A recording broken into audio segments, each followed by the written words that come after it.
Hello. Namaste, assalamu alaikum. Welcome to Cricket for Us. We are the latest cricket news. And today we're doing a live stream. It's been a while. It's been quite a while. I think the last one was Tuesday?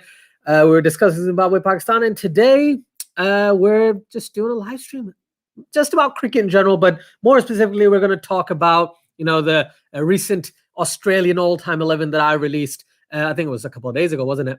On Eid. And then look at the current test 11 for Australia as well. Let's see what we can kind of muster up. I did make a video, but I just didn't have time to edit it, so I thought, why not just add it across onto here? And yeah, that's pretty much it, to be honest. And then any general points and any general questions anyone has, we're gonna dive right into those as well. Yeah, can't wait. Thank you very much for joining. Thank you so much, Hannah. Thank you, Parag. Hello. Thank you so much for joining, everyone. Really do appreciate it. Hello, Boomer. Glad to see you here. Thank you for everyone who did comment on the video as well. I think it's one of my first videos where it's crossed the 100 comments mark, where it's just me. So thank you so much, everyone. Really appreciate it. Really appreciate the support. Umpire Strikes Back. Hello. Thank you for all the knowledge, by the way, over the past couple of days. Absolutely loved reading all the comments. All right. So thank you for that. Much appreciated. Hello, Cricket Angle. How you doing, man? Thank you so much for joining. He says, I really like the new Best 11 series. Thank you very much. Really appreciate it. I'm just trying to do something new, and hopefully I'll continue this over the next few weeks as well. So please keep a watch out. It'll be weekly videos if I'm not wrong. Yeah, that's the plan at least. Eid Mubarak to you as well, Abdullah. How was Eid for you? Did you do much? Stay at home, stay away from people, and all that good stuff. Did you have some nice food? I had loads. I had pizza. The day Eid was like literally at 7 a.m. I had pizza. And then from that point onwards, I started to, eat other stuff as well, like, kheer and savanya and all the good stuff, all the good sweet dishes, right? Okay. 9 people in the chat. Thank you so much for joining. Honestly, that's awesome. And Parv is back. What a glitch. I'm good. How are you, Parv? Nice to see you here as well. Yeah, okay. So with regards to this Australian 11, so let's start things off. Let me just quickly talk through what my 11 was, and then people can, again, obviously chime in and, we can have a discussion about it. So my initial thought, based on my research, clearly I was wrong at the end of it, because Bill Lawry was not known as an 80 strike rate kind of guy. I found 2 or 3 places, genuinely, where they were talking about Bill Lawry being a hard hitter, strike rate of 80 and stuff. And I was like, damn, that's crazy. That is crazy. So now I am in that sweet spot where I'm confused about about the second opener for Australia. So it's good to have so many people on board to kind of discuss all this great stuff. So yeah, Hayden, I had Bill Lawry initially, then Sir Bradman, Ricky Ponting, Alan Border, Steve Waugh, Adam Gilchrist. Then we have Shane Warne, Mitchell Johnson, Dennis Lilly, and Glenn McGrath. Keith Miller is a guy that I have been told over and over again just needs to be in the side. So maybe he does need to be in the side, but I want to hear what everyone else's thoughts are, to be honest. And then if we go to the current 11s for Australia, right? We'll talk about those and talk about them interchangeably. We don't have to have just talk about one thing at the same time. So yeah, that'll be a lot of fun. But thank you so much for joining. Abdullah says, nah, my Eid ends an hour after sunrise. Then it's back to work, aka YouTube. Wow, Abdullah. Well, that shows the commitment you have. Well done, man. That's great. That's fantastic. Mohammed Stan says, Eid Mubarak, everyone. Eid Mubarak to you as well. Whoa, 10 kgs in a month. Well done. How'd you do it? How did you do it? I want to know. I want to learn. Whew, that would be crazy. Abdullah says, my Australia 11 is Matt Renshaw, Cohen, Burns, Quinney, Bailey, Cartwright, Payne, Pattinson, Nessa, Hortiz? You mean Horitz? And Tate. Seriously? That is an interesting 11. That is one of the most left field 11s that I've seen in quite some time. Decent shoo-ins, but if we talk about Test cricket particularly, there might, like, Horitz might be a guy. Like, Tim Payne kind of comes in, maybe. Tim Payne's actually potentially said that he's going to retire after the Ashes this year as well. So unless he has a punt-like innings. He's like, yeah, I'm gonna retire probably, which will be a lot of fun from the Australian standpoint, because I had this plan of discussing the Australian captaincy as well. Because who gets the captaincy after Tim Payne retires? Is it Pat Cummins? Do they revert back to Steve Smith? Do they go with, a potential inside Marnus Labuschagne? Because there's a lot of talk about who will the next captain be. Pat Cummins seems like the most obvious choice, and the reason is because I believe in white ball he is the vice captain, or he has done the vice captaincy role for quite some time. So I really need to know what you guys think, honestly. Mohammed Stan says it is tough in the world these days. That's very true. COVID-19 and now the atrocity. Yeah, of course, man. Yeah, it's really sad. A lot of really bad things have been happening recently, and it's a nervous laugh. Basically, because it's so many crazy things are happening. All I can do is pray, hope, and talk about pray, hope everything gets okay, and then talk about cricket. Boomer says, Abdullah, what are you? Han Solo? Maybe. Oh, sorta. Wow, that's great. Hello, Keshav. Eid Mubarak. Thank you very much, man. Eid Mubarak to you as well. Glad you can join us here. This is awesome. Scientific Ideas says yes. Thank you. Yeah, you read my mind. You read my mind, man. Honestly. Par says 4 kilometers walk, semi-fast morning and evening, exercising at home, which includes crunching. Dude, I am impressed. 10 kilograms is a lot. Is a lot indeed. Thunder Hayes says, hello, Astrid. Hello, Thunder Hayes. Thank you so much for joining. Eid Mubarak to you as well. Keshav is the first one to come up with his current 11, and it looks very similar. Not exactly the same, but very similar to what I was going to say. But I'm glad. I'm going to read it in a couple of seconds. Just go through a couple of comments before that. Eid Mubarak to you as well, Scientific Ideas. That says, according to you, which Aussie team has underachieved? Which Aussie team has underachieved? Whew. Probably the current one, to be honest. Yes, they have had some, I expect a side with those 3 pace bowlers and Nathan Lyon and Smith in the side, even though if we talk about the Ashes, right, it was 2-all. They should have won. They genuinely should have won that series. Yes, you had some fantastic kind of performances, especially from the England front, but there were some really good performances from Australia as well. And I expected Australia to be a lot more dominant in Ashes 2019. So this current squad, and they lost to India in Australia. If I just try and think of it, this is probably the most underachieving Australian squad that I can remember. But if you go to the 80s, right? Some of their squads, so 70s, 80s, Australia's sides were good, but people might disagree with me, and I'll get a lot of backlash potentially. But people might say that those sides were really good. They were, but they didn't have as many big names as the 90s side did, right? Because they did such great things. In the 2000s team, right? There was no one, Michael Clark was captain of Australia for a bit of time.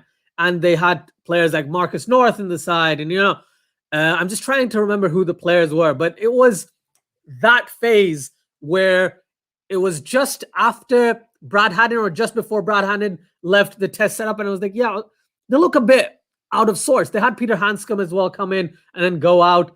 So Australia looked like they were in trouble. Then Tim Payne finally came in as a regular, right, and became their captain. So they looked like they were on the up and up, and then they started to decline after the Ashes was a 2-all kind of setup. You know what I mean? Umpire Strikes Back says the current Australia team is achieving about where I would expect them to. Okay, but not great. Interesting. I would actually be very surprised to say I expect a lot from these guys. So maybe that's not a bad point. Fair enough. Thank you for letting me know. Keshav has come up with the 11. Warner, Pekovsky, Labuschagne, Smith. Same 4 as mine. Patterson, Green, Payne, Cummins, Stark, Lyon, Hazelwood. My 11 for first Ashes test. I would like to see Patterson.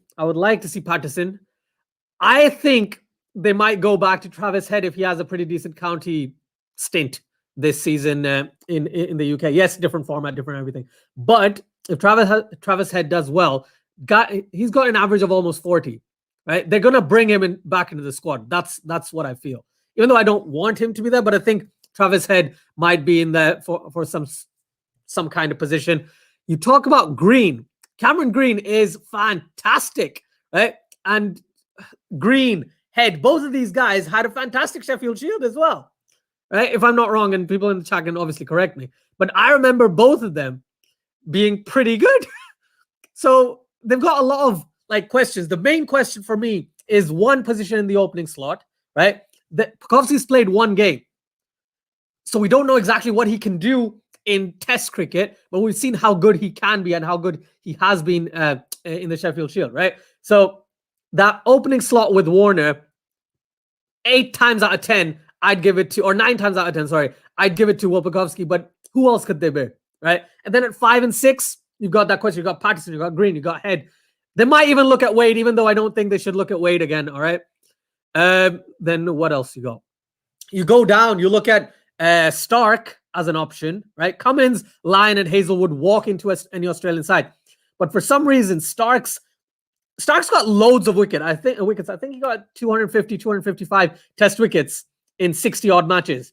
He's great, but he's the one who always kind of like is the most inconsistent, which is surprising, isn't it? Based on the fact that he has taken so many wickets. So I actually was considering, James Pattinson comes in and out on the side.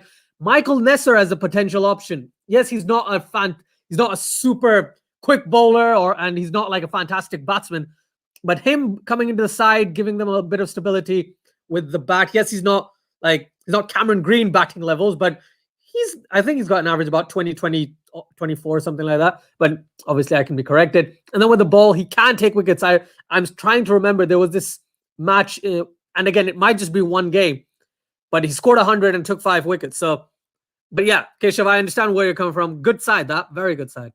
Scientific Idea says, if Australia was India, Labuschagne would be captain already. Wow. That's crazy. Could be. I would say that's more Pakistan, but yeah, I get what you mean. Jaffrey says, your hairstyle is... Thank you very much. It's, I don't know what it is. It's the hair when I wash it a lot, and then it just gets like this, and then I have to sit in a particular position for it to look good. But thanks, Jaffrey. That's really nice of you to say. Mohammed Stan says, I think they should go back to Steve Smith being the captain. He's a strong mind. Interesting. I want to hear what everyone else has to say as well. Scientific Idea says, Warner, Pukovsky, Labuschagne, Smith, Khwaja back, Green, and then Maxwell in Asia. Josh Inglis. Oh, man. I was genuinely considering Josh Inglis when Payne retires as a potential wicketkeeper. It was Josh Inglis is someone who is very, very talented, and he's good with the gloves, but he's actually a pretty decent bat as well. So yeah, not a bad shout there. Cummins, Starks, and Swepson in Asia. That makes sense. Lyon and Hazelwood. Swepson was really good this season as well for the Sheffield Shield. So yeah, great points over there. Where are they? Yeah. 1980s Australia, after Marsh, Lilly, Greg Chappell retired in 84. Was it terrible? Yeah. And correct me if I'm wrong, was Craig McDermott part of that side, in the late 80s? I never thought of him as a good bowler. And I remember watching a few matches, and again, could be wrong to say, but when I saw the late 90s Australia team, and then I saw the early 80s or late 70s Australia team, it was definitely apparent that there was a gap of about 10 years, which they just didn't have a good side at all. So yeah, I completely agree with that point. Jaffrey says 2007 World T20 team of Australia had underachieved. They had Gilly, Hayden, Hussey, Brett Lee, Johnson, Ponting, Simons, Clark Haddon, still didn't qualify for the final. Look, different format. They hadn't played that many T20s either, right? So it was a different format, but I get what you're saying. Interesting point. Jaffrey says, Sandpaper Gate incident is going to open again. Oh, man. The doctor says, Eid Mubarak. Eid Mubarak to you as well, the doctor. Thank you so much for joining. Much appreciated. Everyone in the chat, thank you so much. This is a pleasure as always. I know live streams have been a lot less, mainly because there aren't that many matches that I can live stream. And county championship, I just can't do it in those particular times. But thank you so much for joining. Honestly, it is a pleasure to be here and talking cricket, whatever cricket it is, even if it's old stuff, new stuff, everything like that. Scientific Idea says current Aussie team has few extraordinary players and some underwhelming players. That's why they will dominate in some games and will disappoint in others, and the viewers will be confused about them. I still am. I think the correct right now in test rankings, right? The top 4 look exactly how the top 4 should look. Okay. Everything from 5 to 8 also kind of makes sense, but I'm always questionable with Pakistan and West Indies and South Africa, Sri Lanka. They're a bit more hit and miss as well. So the top 4 at least look exact, in my opinion. India, New Zealand, England, Australia, and Australia at number 4 is exactly where they deserve to be right now. But they're far superior to everyone underneath. Abdullah says Marcus North, McDonald, Bryce McCain were during the transition period you're talking about. Thank you. Thank you, Abdullah. Much, much appreciated. Just a point on there as well. You mentioned Marcus North. Marcus Harris, would you guys think Marcus Harris has a chance of getting back into the Australian setup, especially as an opener? I was looking at some of his, stats and stuff, and watched him back. He looked good. Plus, he's becoming one of my new favorite players, but that's completely biased on me because he shares his date of birth with mine. So I was like, yeah, that'll be really cool to support someone who shares my birthday. Oh man, Keshav says Hayden Langer punting, Smith, Clark, Waugh, Gilchrist, Cummins, Warren, Lilly, McGrath, my all-time 11. Nice, Keshav. That's a pretty solid 11 there as well. Surprised to see Smith and surprised to see Cummins, but yeah, good calls all around. Java says any medium paces get help from pitch in English conditions. Why? Even Hardik Pandya has 5 in test matches against England in England. Right. Because there's multiple reasons. One is the pitch in the UK. They're more conducive usually, or the way they're prepared is more conducive to seaming conditions, to seam. Okay. The conditions in general are more suited to seam and swing. There's overcast conditions 8 times out of 10 at least, right? Which means the ball is going to swing, and it's going to swing for longer periods of time. And the Duke's ball, which does swing more, because I have only bowled with a Kookaburra once, but usually I have done it with Dukes, but like smaller Dukes, if you know what I mean. So, and the ball does swing. It swings a lot more than a Kookaburra ball does, and for a lot longer.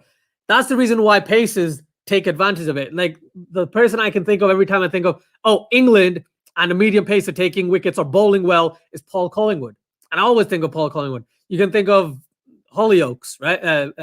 Adam Hollyoak and Ben Hollyoak, I believe, if I'm not wrong, right? Like Muhammad Abbas right now, he's bowling about 80, just under 80 miles an hour, and he's in the top 10 wicket takers in the county championship already. 6 games, 21 wickets already. So yeah, that's a huge thing. In the UK, at least, you will always have pacers that will pick up wickets who are not super quick, because they're going to get that swing and seam off the pitch and in the air. Eid Mubarak, Azjad Bhai. Thank you, Mansehaj. Thank you very much. Thank you for joining. Eid Mubarak to you as well.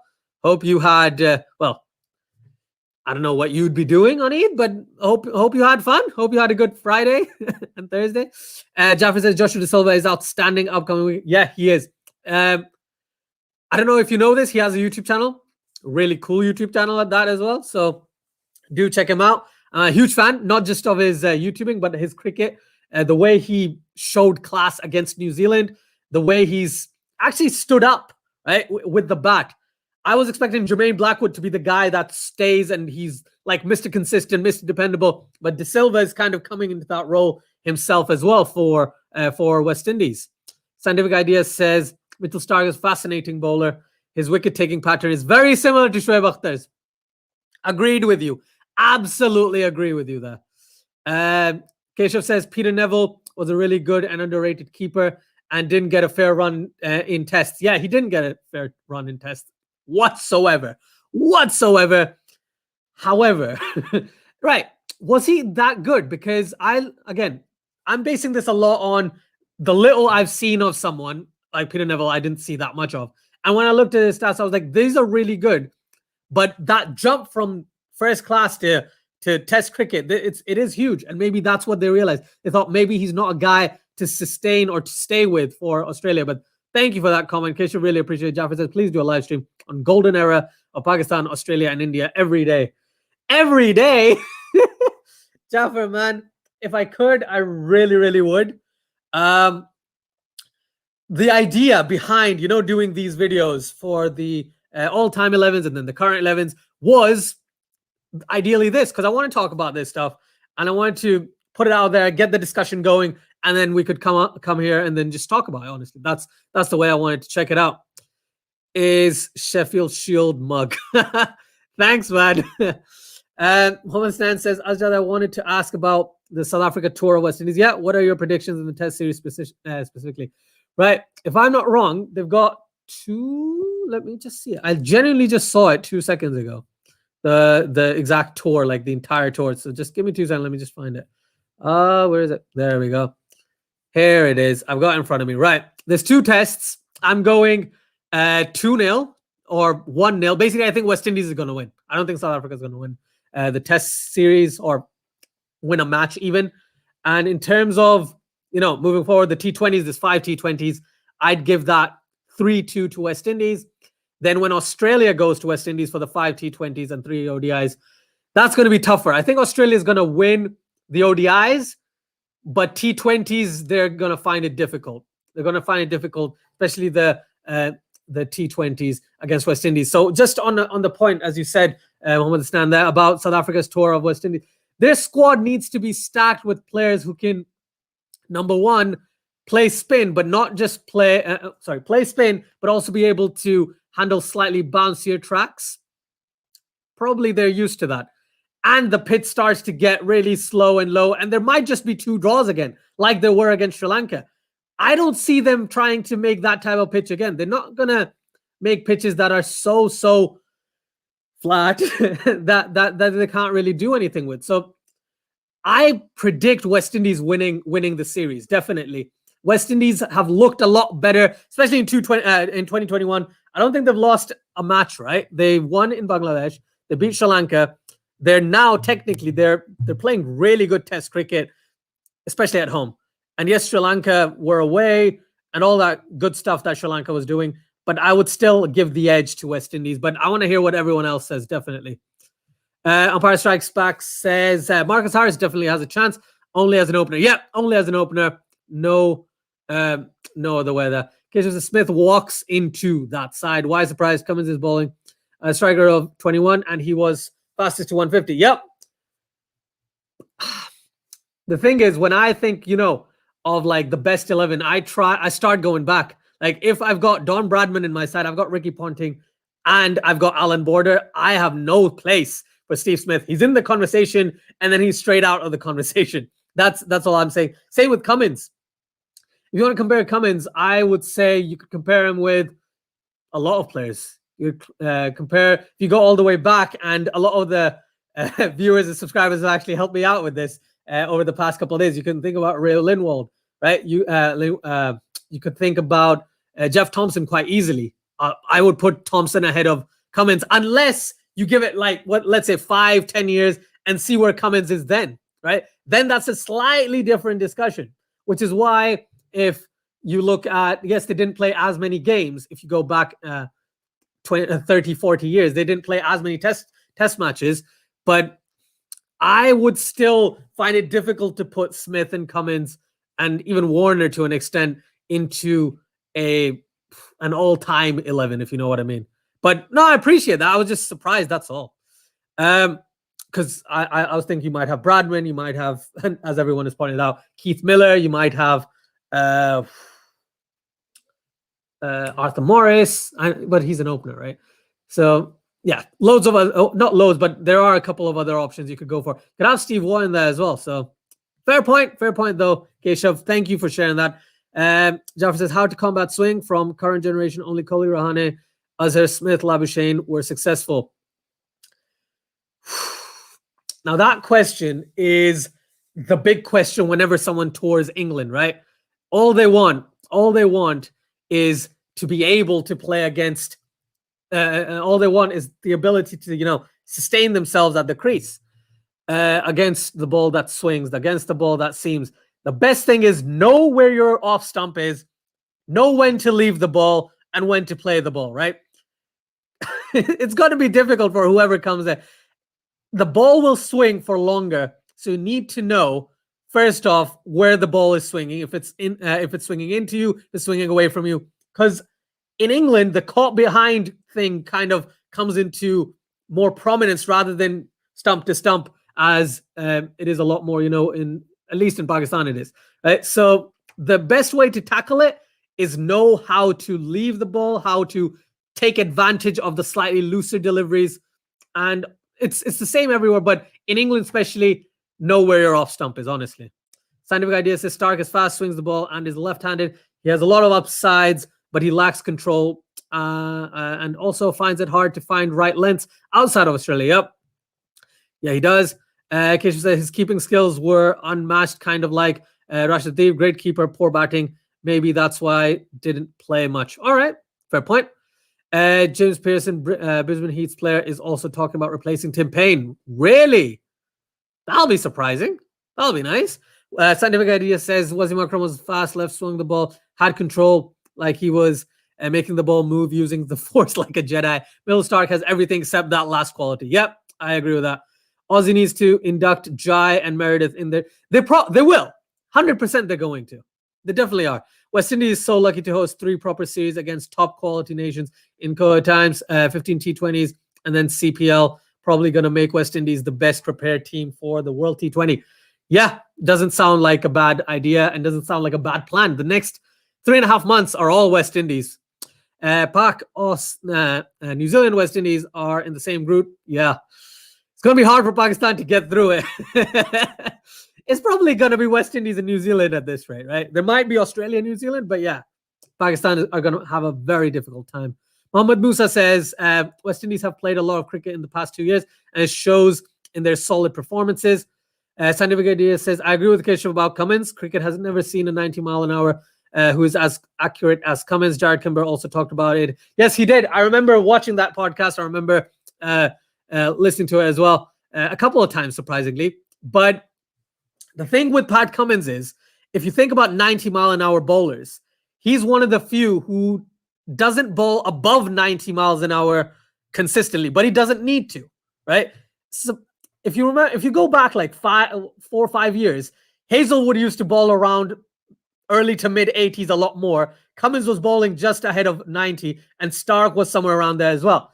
But after the Cummins injury, when Cummins came back, his speed actually went down, and he's coming back up to that 90 mile an hour spot. I think he's accurate. He's quick, but he's also, playing in conditions that might suit him a lot more. Again, that's just my take on it, and I appreciate where everyone's coming from, right? But honestly, I would find it difficult to put Cummins in an all-time 11 until he's played for at least 10, 12 years for Australia. And then I'll look at his stats, look at the way he bowls. But yeah, right now, he's definitely the world's best test bowler, right? There's no arguments there. Right now, he is, and the rankings say that as well, if I'm not wrong. He's been at the top there for quite some time. Whereas Mohammed San says, should return in test cricket. I think I will agree with you now, especially in test series against West Indies. Hassan Shaheen and Abbas against West Indies might work. Yeah, all right, awesome. Thanks, man. I actually forgot about that. Keshav says, how can I forget Bradman? So stupid me. So I would replace Wall with Bradman. Okay, cool. Fair enough. Mohammed Musa said, Raylene Wall is the greatest Aussie quick. He was very fast, swing it away late, and had a devastating in-swinger and in-swinging Yorker. Thank you for that. Scientific Idea says also Cummins bowls wobble seamers. He bowls wobble seamers, and he bowls across seam a lot more. And he bowls across seam a lot quicker than other opening bowlers do, right? I've seen Pat Cummins not like on flat pitches. He genuinely, even in England, he started bowling cross seam at like in the 8th, 9th over. Okay. The only other player I know who does that early is probably Stuart Broad, and he doesn't do that inside England. He does it outside England. So yeah, I agree. I agree with both of those facts. But again, I would not have Asif in the Pakistan test bowlers. If I'll probably have him in the conversation, but I wouldn't put him in that top spot, if you know what I mean. But yeah, Richard Hadley, beast, man. Jaffer says, unpopular opinion. Rohit and Gill will struggle against swing. They will. In England, they're going to struggle with swing for sure. Par says, Ajaz's answer to best way to tackle swing, basically be a good player. Hey, Parv, I'm a bowler by design. That's all I've ever tried to teach myself, okay? I control my moments. That's because I really don't see any other bowler other. Yeah, Tabish Khan was given the cap because he's done so much for Pakistan cricket. If he debuted about 5 years ago, then he would have stuck in the squad or stuck in the 11. But yeah, I don't see him being a permanent fixture there. Sanivedi says overseas batches don't play county seasons enough anymore. Yeah, it's hard to go to England and start batting right away. I agree with you completely. I think that should return again. Like, there were so many international or overseas players in the county setup 20, 25, 30, like around that years ago, right? And it was like, yeah, you come to England, you play the county season, you develop certain skills, and then when you tour England with your own country, you score big, right? Dak says, hi, Ajit. Hello. Thank you so much for joining. Hello, Ritu. Thank you so much for joining. I just Sman here. How are you? I hope. Yeah, I'm well. Thank you. Hope you are as well. I hope London is good too. Yeah, same here. Pak shouldn't go back to discards like, ooh, maybe just Amir Fro for Hasnan failed to form a trio with Hassan and Shaheen. That's an interesting opinion. I think Wahab kind of makes sense not to have him inside, but Pakistan needs some solid middle order players, right? In T20s, just in T20s. Shoaib Malik's record wasn't great before he was kicked out, but Pakistan needs someone like that. Maybe even have Sarfraz Ahmed in there. If you're not going to have Shoaib Malik, you need Sarfraz Ahmed in there to give Pakistan some sort of stability because their middle order is collapsing like crazy. And someone at 7 or 8 kind of comes in and just chips in. So 5, 6, and 7, and even 4 at this point because Hafiz just needs to kind of get back into the right state of mind. But yeah, their middle order is struggling. So I would say Malik, I don't agree with, but Wahab, I completely agree with you there. Amir is going to play IPL 2023. Yeah, honestly, I really don't want anyone. Oh, wow. Interesting. Jaffer says Abbas can only work in English/Pakistan conditions. Yeah, maybe even UAE to an extent. Maybe. But anywhere outside of that, he's not as dangerous at all. Ayush Yadav says, stand with Palestine. Awesome. Mohammed Aslan says, Wahab and Malik had a pretty ordinary PSL this year. Yeah, but... Okay, let's just put it this way. I'm telling you, at least one of them will be back in the Pakistan teams sooner rather than later, all right? Mohammed Stan says, and Mohammed Amir is a hit and miss, but he's very talented, which is the reason why everyone talks about him. If Pakistan can find a third seamer and Pakistan can find one finisher, all 3 of these guys don't make the Pakistan squad. But if they don't, then they're going to have to go back to previous players, you know? Mohammed Stan says, Hassan Shaheen and Haris Rauf or Hasnan are looking pretty solid. Yeah, they look decent. Hassan and Shaheen have looked fantastic, so I can't even argue that. Haris Rauf had a pretty decent tour to Africa, which I was really surprised but happy about at the end of it. And Hasnan just needs a bit more time to play, man. He doesn't get enough games. Thoughts on Heather Ali?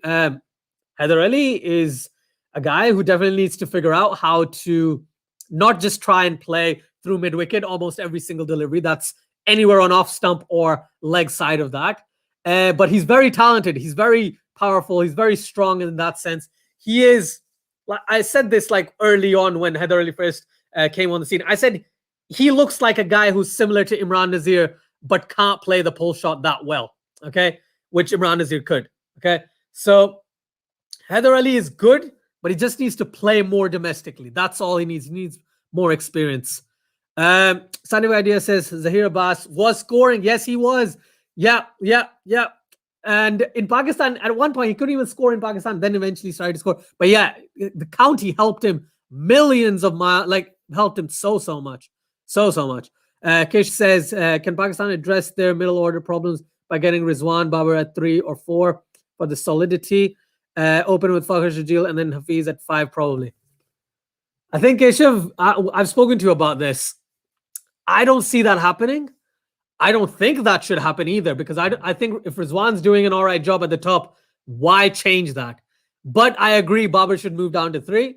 I don't think Shajil makes the squad that easily. Shajil needs to do not the fitness thing, but he just needs to perform more consistently over whatever T20 tournament he plays. Whatever, if the PSL happens, he needs to have a stellar PSL to be even in the conversation in my head at least. Fakhar Zaman has shown in the ODIs and a bit in the T20s that yes, he can still play.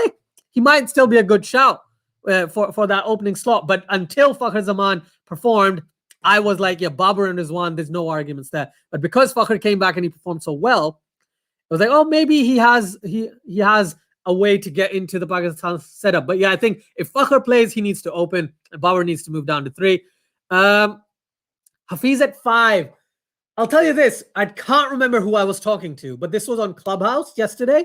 It was Kamran Muzaffar, who's a Pakistani journalist and commentator and stuff. So I was speaking to him, and we came to a conclusion that the reason why Hafiz was performing so consistently over the past year and a bit, because the opening position wasn't very solid.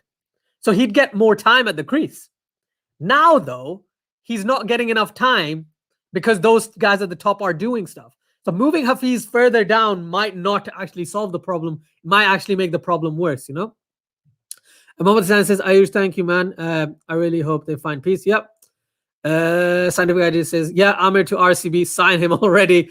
Jaffer says, are you excited for India B versus Sri Lanka? Yeah, I can't remember who I spoke to about this, but yeah, that's going to be an interesting series. Even then, I think India's going to win. It doesn't look unlikely. Excuse me, alhamdulillah. So yeah, India's going to win that, but it's going to be very interesting because we're going to see a lot of players, or I hope we're going to see a lot of players who haven't played international cricket enough or have not debuted yet, giving them getting more of an opportunity, you know. Ritu says, what do you think? How many wickets will Jamieson pick against England in the whole series? I think about 12. That's that. If I had, and I'm not just picking this out of the blue. The dude picks up 2 to 3 wickets almost every inning. So that's my take. I'm probably saying 12. Keshav says Harshav would struggle against good batting sides. He's a bit overrated. I agree with you. I agree he's overrated. He just had a pretty decent performance in Africa, which is why Pakistan will stick with him. Like, it's hard to kind of explain, but if he did badly, I'd do what I always do, because I don't rate Haris Rauf at all. I don't rate him at all.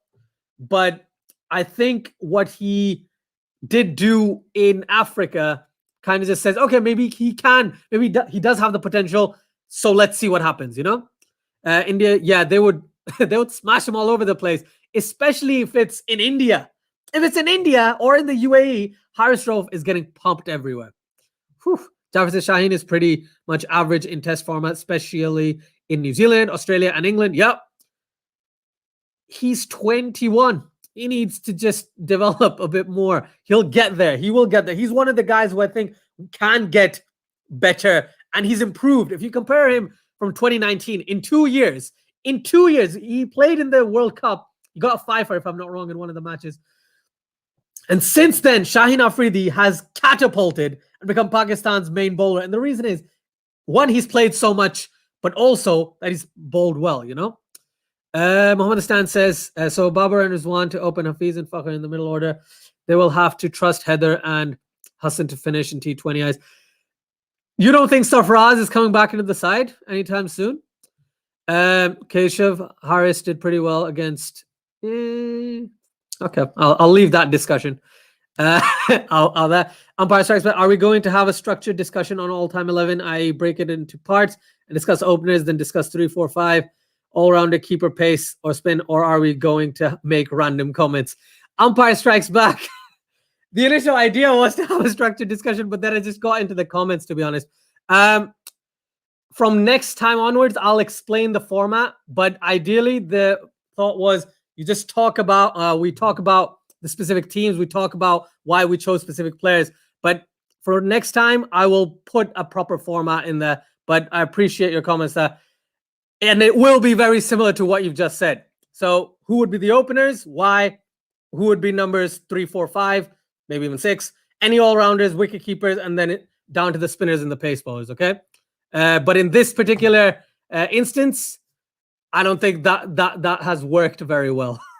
But for next time, definitely. But we can have for the next, I think, 15 minutes or 10, 15 minutes, we will have this point and we can follow this discussion pattern for sure.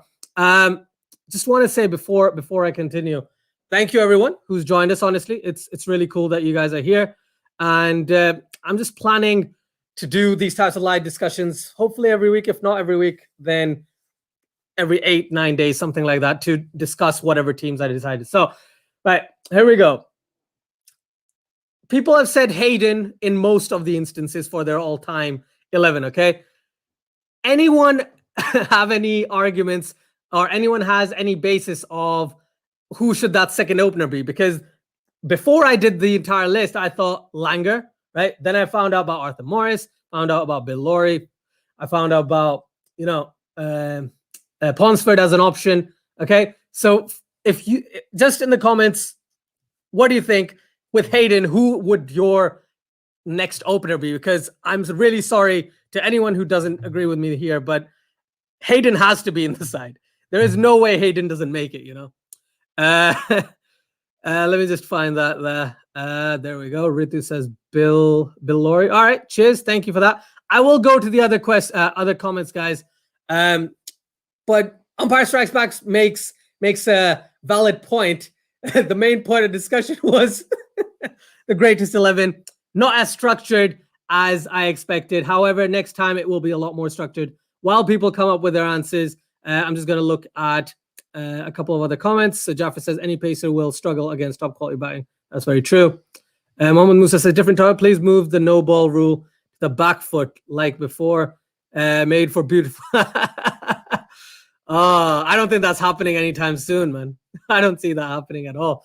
Well, Mohamed Musa says Michael Slater. Right. The thing with Michael Slater is, yes, you get that right-handed batsman, but I think he'd struggle, especially against top quality bowling, like top quality bowling. He will find it difficult. He wasn't the best player of swing, and he did. And correct me in the chat, but he had a couple of not inconsistencies, but basically he was the least favored opener from what I can tell, in addition to Mark Taylor. Both of those guys, so basically the 90s of Australia, right? Mid to late 90s of Australia, they didn't have the greatest of openers. And then Hayden eventually came on, and Langer was there, right? So it's surprising to see Slater in that discussion, Umpire Strikes Back says Bill Ponsford is a certain starter. Hayden might be second choice. I want to ask you this, Umpire Strikes Back, just a question on this then. Don't you think, if you look at first class records, Ponsford is a beast and basically a legend, right? But his test record, he didn't play enough test cricket. How can you put someone who's played less than 40 test matches or 35 test matches or something, right? Or I can't remember the exact number, but it's not that many. And then put him in the test 11. What do you think? Because that's the reason why I kept thinking not Bill Ponsford. Yes, he was he was a brilliant batsman. Okay, there's no arguments there. Great opener as well. So it's just hard for me to put him in instead of, and again, this is just an example. I'm using Justin Langer as an example based on the fact that he's played so much more test cricket and the way he showed resilience with the bat as well. Right? There's another player that Scientific Ideas has just come up with who I looked at and my reasoning was pretty much the same. But again, I'm still learning, so I love to hear everyone's thoughts though. But thanks for that. Scientific Idea says Victor Trumper. Trumper was the best batsman between the eras of W.G. Grace and Don Bradman. He revolutionized batting. Before him, batting covered 120 degrees off the ground. Trumper was first 180-degree batsman. Trumper was like the ABD of his times. People never saw anything like him. Wow. Honest to God, did not know that. Did not know that he was considered as highly as someone like, Grace and Bradman, or in the middle of those guys. Interesting. So would you say Trumper or Ponsford? Because Hayden gets in, but Trumper or Ponsford for anyone who knows about these guys. Jaffer says, thank you very much, man. That's really nice of you to say that. Thank you. Bevan wouldn't open. I don't think Bevan would open, if I'm not wrong. And Chatal says David Warner.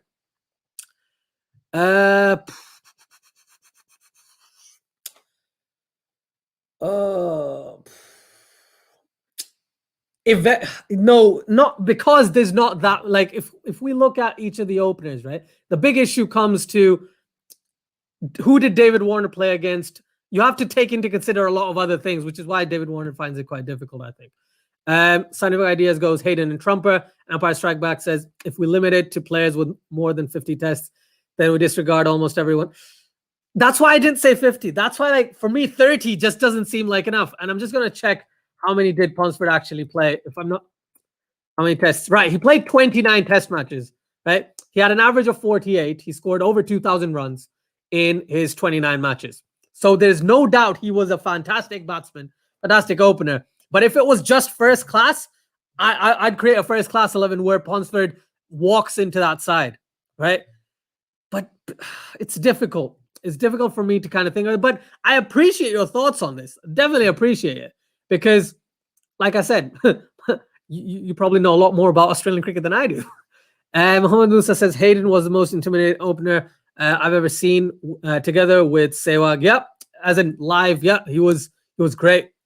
Where are we? Sandy says Trumper used to score incredible attacking innings on wet, sticky, uncovered pitches as teammates and opponents found unplayable. So this is the thing, right? This might be the guy to replace Bill Lawry into my setup. I'm just gonna check very quickly. Yeah, the thing with Trumper is, right, Victor Trumper. So I will have to look into it a bit more, but I want to know more. I want to know from Scientific Ideas and Empire Strikes Back if you know enough about Victor Trumper. The amount that I researched on him specifically, I found he was probably not the best choice to open in tests.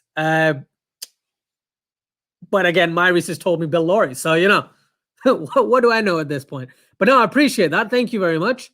Mohammed Stan says, how about opening with Gilchrist and then bring in Keith Miller? There have been suggestions of that, but Gilchrist can't open in tests. I don't think he would be as Gilchrist-esque in at the top of the order in tests specifically as he would be in the lower middle order as he'd play, you know? Jaffer says, according to you, who was the outstanding captain? See, I said Steve Waugh, but there's most people from Australia have actually said Ian Chappell was probably the best captain they've seen, tactician, everything, right? People have an argument for Ricky Ponting and Don Bradman and stuff as well, but I would say Steve Waugh, but Ian Chappell seems to be what is kind of like the consensus, if you get what I mean. Umpire Strikes Back, there are 3 great opening partnerships. Yep. The openers should be 2 of these 6. Ponsford and Morris, Simpson and Lawry, Hayden and Langer. Interesting. Right, let's seal it down. I'll put it down here, right? I'll put it in the banner because I think, all right, openers. For now, let's just go with Hayden and it's going to be tough. It's going to be tough. So we have between Lawry, and I'll just ask for a vote at the end. It'll just be easier. So, yeah. All right. Cool. I think it'll be Lawry. Hold on. It'll be Lawry, Ponsford, or Trumper. So we'll get to that. We'll get to that point shortly. But that's who we have for openers, and then we'll have a last thing. So in terms of the middle order, I think there's no arguments. Don Bradman at 3, and Ricky Ponting at 4, and Border at 5. Thoughts? Umpire Strikes Back. I'll come to it. Don't you worry, sir. I will. We will get to that point. In terms of the middle order, I think Bradman walks into the side. I think Ponting should walk into the side. That's my take on it as well. And then Border probably as well. So those 3 make up the middle order. Now, because Australia has been good for so long, it's difficult to, just pick. It's difficult for me not to pick out of the last 30, 40 years and try go back, let's say, not even 100, but let's say, actually 100 years down. Yeah, about 100 years and try and grab from there. But if we have Bradman at 3, we have to have Ricky Ponting and Border in some batting order of sorts in that side. It's almost like impossible not to have him in. Okay, you could think about Greg Chappell, Ian Chappell, maybe at 6, and that's where, I'm kind of almost giving up the fact that, yes, I picked Steve Waugh, but there's been discussion. I think Keisha was talking about Steve Smith being a potential option, right? So, yeah, Bradman at 3. Yeah, I agree with you there. Bradman at 3 for sure. Scientific Idea says Richie Beno picked Trumper as one of the options. His all-time World 11. He picked Hobbs and Gavaskar, but Trumper was very close. Nice. So Richie Beno was an absolute legend in every way, shape, and form. So trying to disagree with him might not be the best call. However, I'll hold off on this. I'll make final list at the end of the video anyway. So yeah, 4 and 5, and then we'll get to So from what I understand, 4 should be Ponting or someone like that. All right, I will keep campaigning for Trumper even if he doesn't get another vote. Side of ideas, man. It's fine. It's fine. You can campaign for whoever you'd like. Whoever you like. Mohammed Musa says a border to open with Hayden. Really? Bradman at 3, Ponting at 4, and Chappell at 5. Put border to open. Whew. That's an interesting call. Bradman, Chappell, and border is my choice for middle order. All right. So we've got a few interesting points there. And then, middle order, we have. So Bradman's the mainstay. We already know that. Then we have Chappell potentially. We have Border's already in that. So basically, it's number 4. It's that number 4 spot that we're trying to figure out, aren't we? Because we got Greg Chappell there. We got Border somewhere in the previous team.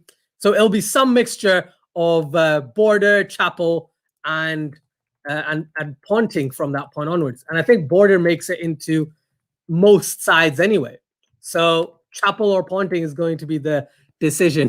Dylan says, what other teams are you going to do in the future? I'm going to do England, then I'm going to do India and New Zealand, then South Africa, Pakistan, West Indies, and Sri Lanka. That's the idea, at least.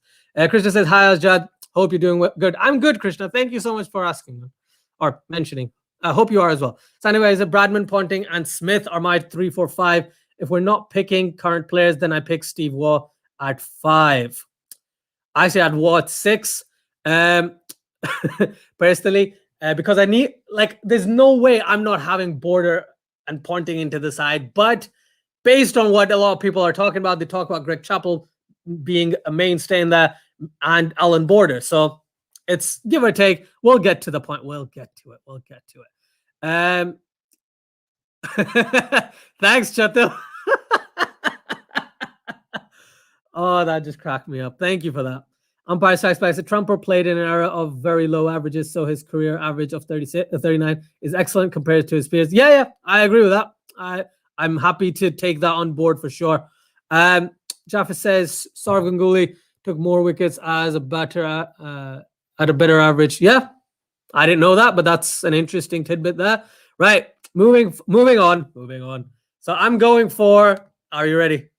I'm actually going for Ricky Ponting. And I've changed my mind, and I have changed it. I've changed the opener. Are you guys ready? Here we go.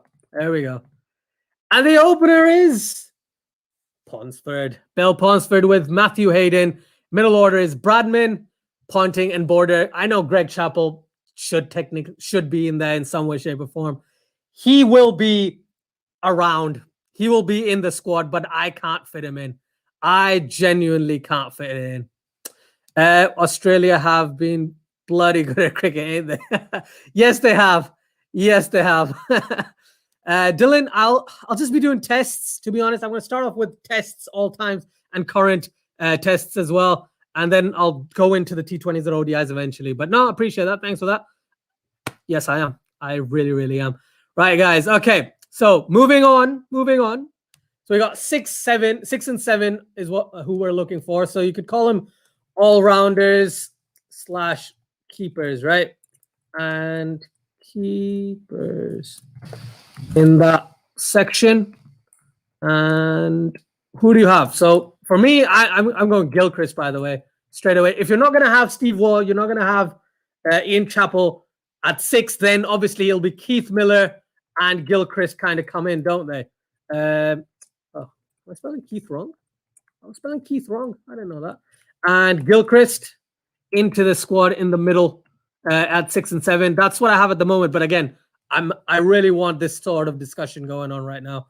Mohammed Musa says Keith Miller at 6, who was a level above both them. Yeah, I've learned.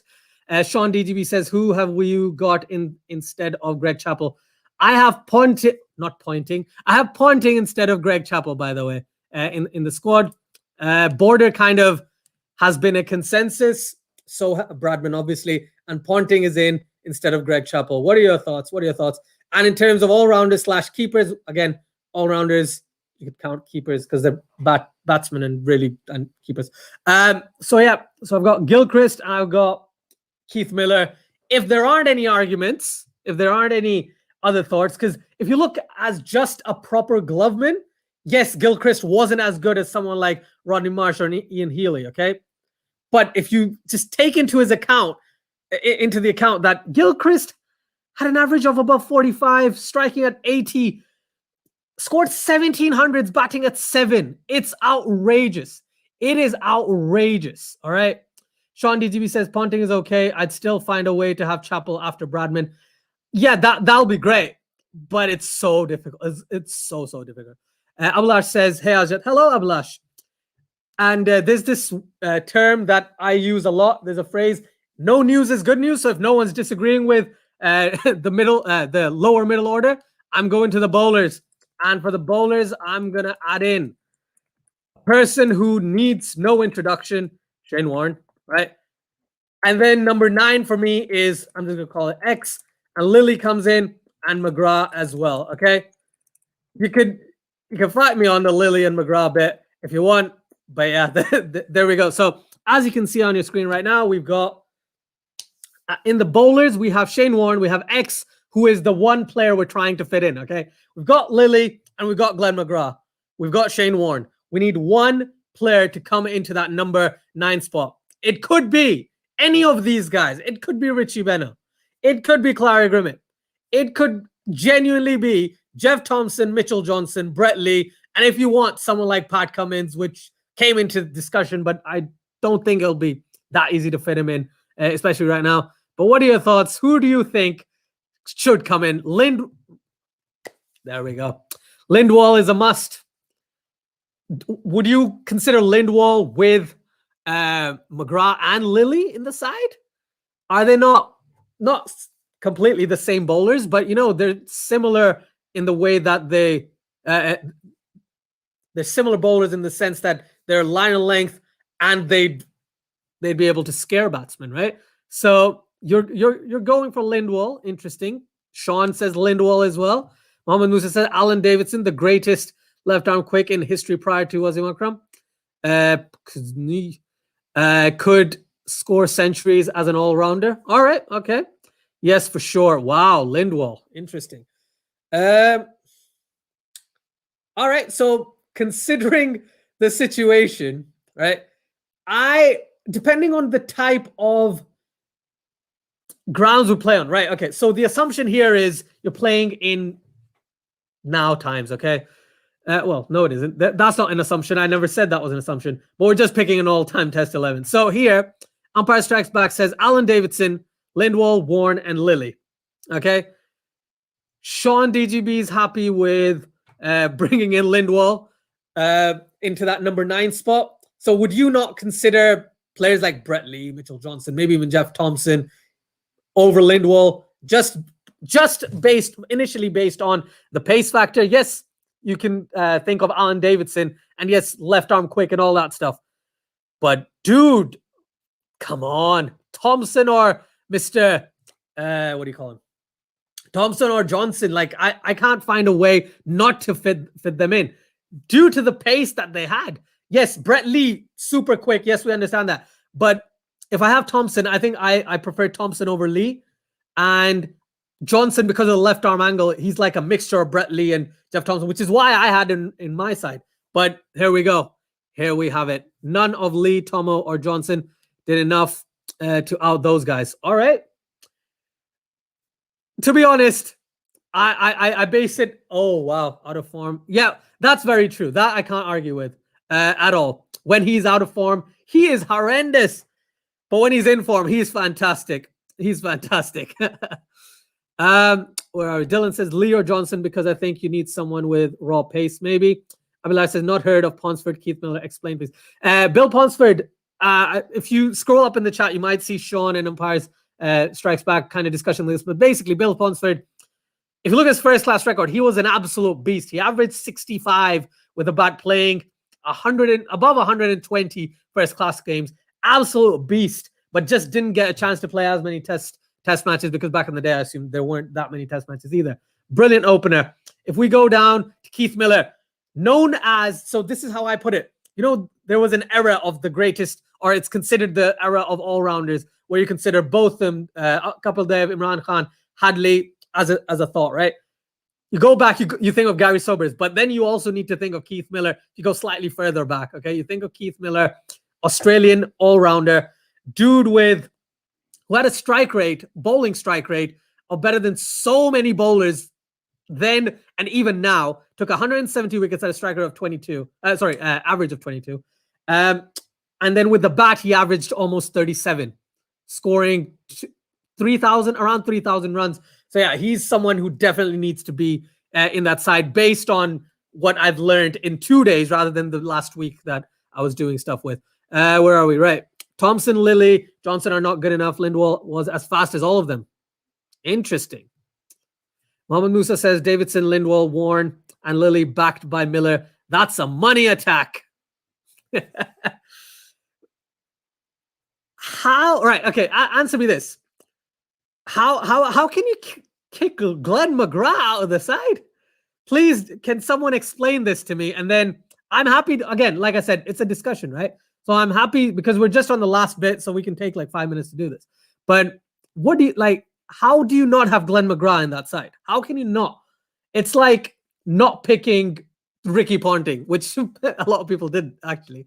So what do you think? Honestly, Davidson, I know I didn't know as much about Davidson, but Lindwall actually looked into quite a bit.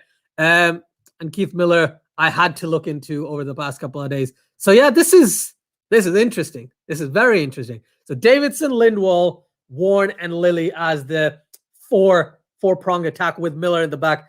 I have a feeling not just the Australian contingent, but a lot of the more well-versed audience, which is most of the people watching, will agree with that statement. Sean says McGrath just stiff as Lilly and Lindwall just better. Interesting. All right. I'm calling for a vote. I think the vote would go for Lindwall at number 9, at least, or Lindwall somewhere in there. So I'll just put him. I'll put him here initially. I'll put again. The batting order doesn't really matter at this point. Just 2 people in the side. So I've got Lindwall at the end, right? I've got Lindwall. So your thinking is you put Davidson in. How do you argue Davidson instead of McGrath then? Because again, I'm huge, not just a huge McGrath fan, but just maybe because I've seen him the most out of all of these guys, I'm going for the not recency bias, but the person I've seen the most of. So it's good to get as much information as I can before I do anything.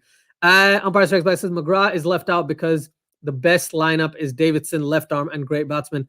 Lindwall, very fast and good bat. Lilly is the best. Yep, I'm happy with Lilly being the best. Miller was a heartthrob. Yeah, I saw that as well. Yeah, I can't remember who shared this yesterday, but I saw the entire Legends of Cricket video for ESPN. Big Smith says, "What's up, Asjan? I'm good. How are you, Big Smith?" Abhilash says, "Just curious, did Australia in their history didn't have a genuine swing bowler like Jimmy Anderson, Akram, or Waqar Yunus? Like genuine swing? I'm sure these guys swung the ball as well. I'm fairly certain Lindwall did, if I'm not wrong. I'm sure Keith Miller swung the ball as well, from what cricket legends tell me. So yeah, Sean DGB says, I would not have Davidson as more all-rounder. Davidson averaged 20 with the ball and 24 with the bat. Lily swung it. Of course he did. Yeah, Lily swung it loads. How about this? I'm going to injure Davidson. I'm going to injure Davidson on purpose and just go with it.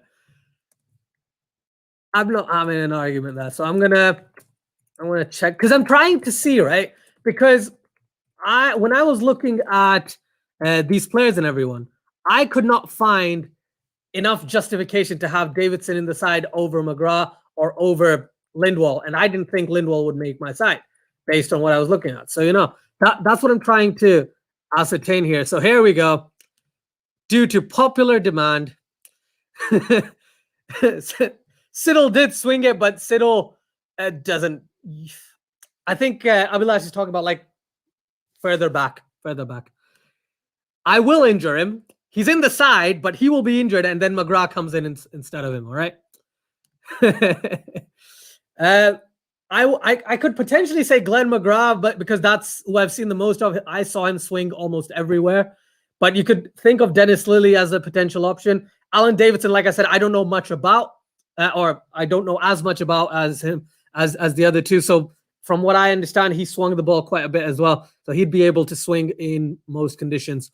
From what I can take. But yeah, all right, guys. That's great. I'll post this on the community anyway, as in this is our collective all-time 11. Thank you, everyone who's watching. I can't believe 8 people are still here. If you haven't done so already, please, if you want, please like the video, share the video, subscribe to the channel, right? Watch the other video. Okay, that's me just talking. That's not a discussion. That's just me talking, right? In terms of the current 11, I think we discussed that just before we got into a proper discussion about the all-time 11. But yeah, I think it's good. It was a good session today for me. Umpire Strikes Back says it's hard to leave out so many greats. You'll have a great team no matter who you choose. That is very true. That is very, very true. I agree with that. So just on that bombshell, just on that note, thank you so much for joining. Like I said, I will try to do these as often as possible. Right? Ideally every week, but if not, it'll be like every 10 days or something, right? I'll do some sort of live stream where we talk about the all-time 11 that I've released and the current 11 at the beginning, okay? So current 11 for the first 15, 20 minutes, and then we'll dive into the all-time 11 after that and just a discussion between everyone if needed. If not, then it'll just be a shorter stream for sure. But yeah, thank you so much. Thank you so much, guys. It has been wonderful. Like I said, I will release the new collated 11 and then post it on the on the community. Thank you so much for watching. Like, share, and subscribe. Please do let me know your thoughts, which you already have, so I don't need to say that. And until next time, everyone, take care. Thank you, Mohammed Musa, much appreciated. Glad you had fun. Yep, I'm glad, Boomer. I'm glad Umpire Strikes Back. I'm glad everyone who has joined us. 10 people in the chat. Please like and subscribe if you haven't done so already. This was an absolute blast. Can't believe an hour went by. I thought it was going to be 20 minutes. Right. Thank you. See you, man. See you. Yeshaf, thank you very much. Like I said, sorry, haven't watched Lily Thompson. Just saw a few clips. Fair enough. No problem at all. Thank you. And until next time, take care, stay safe, and